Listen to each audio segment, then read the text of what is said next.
Welcome to CFO Unboxed, the Boardroom Conversation series by Transformance. It's my pleasure to introduce today's guest, Marko Sebastian, who is CFO of Volkswagen Autoeuropa.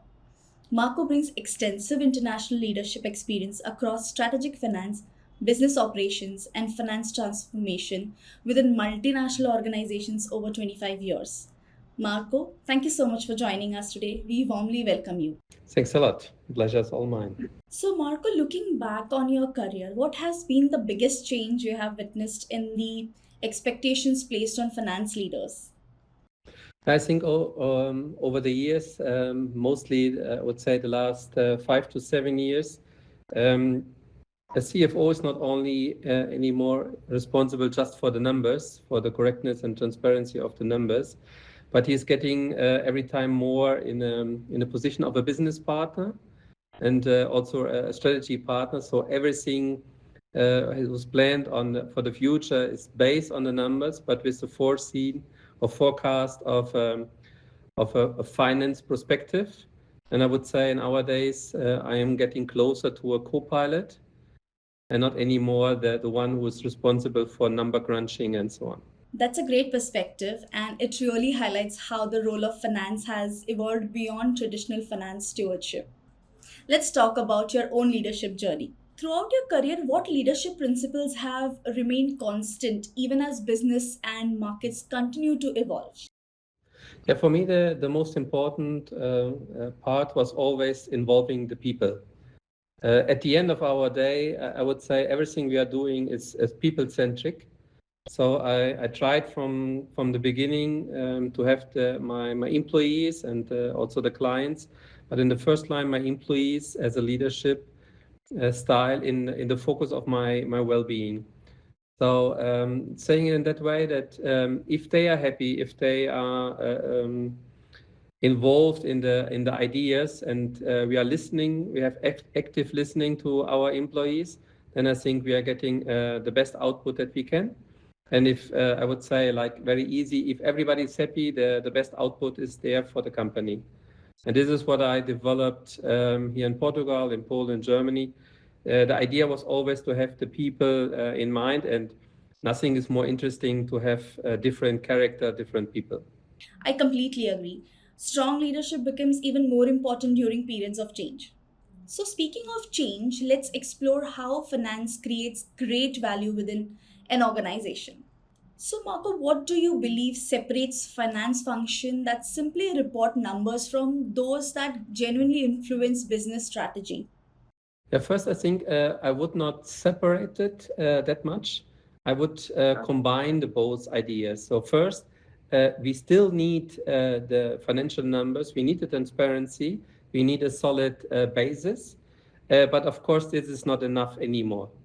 So we have to upskill our people so that we also have the strategy function, the business partner in our daily business. But I would not separate it. I would join both parts because every time it's getting faster and easier to have the transparency of the data. It's just a question of correct connection of the data, and then you need the added value that you can give to the business side.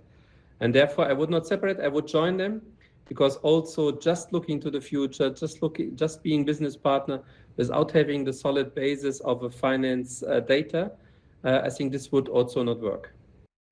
That's a valuable insight because finance today is expected to be far more than a reporting function. Let's turn our attention to the impact of technology.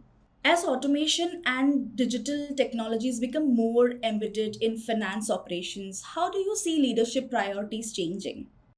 Yeah, the biggest change is that automation has to be part of our day-to-day business. And actually, I think it helps a little bit that I'm working in the automotive industry because automation and the transformation in our sector is quite visible and very, very important.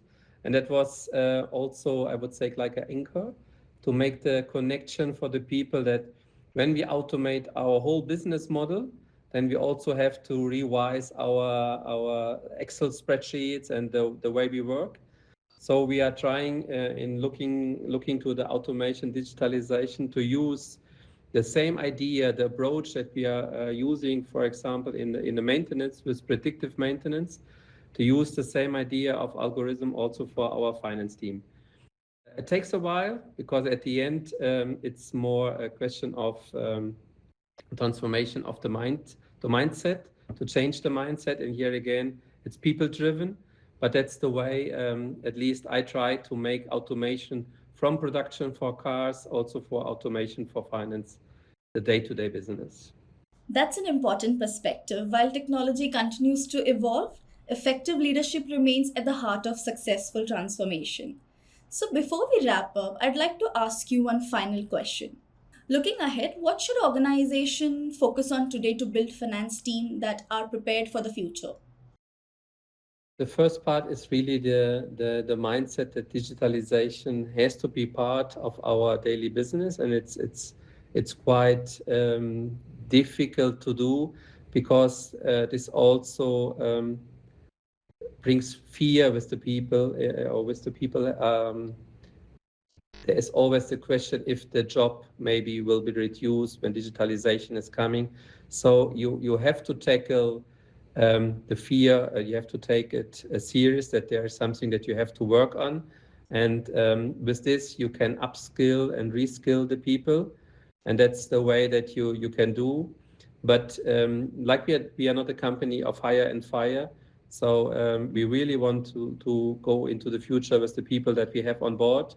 That means first tackle the fears and then upskill and reskill if necessary.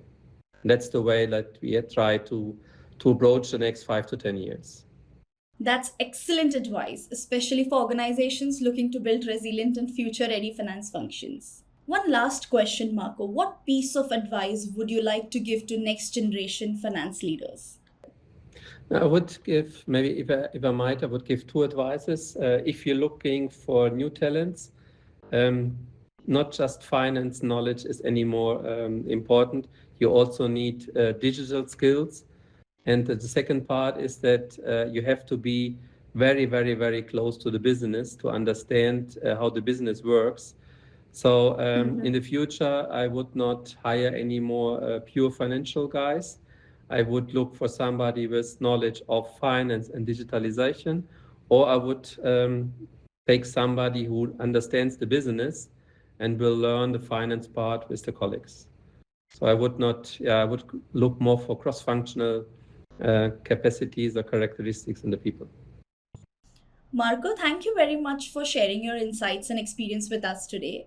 For everyone watching, to share and learn more, we encourage you to join us at the United Kingdom CFO Vision and Innovation Summit 2026 in London.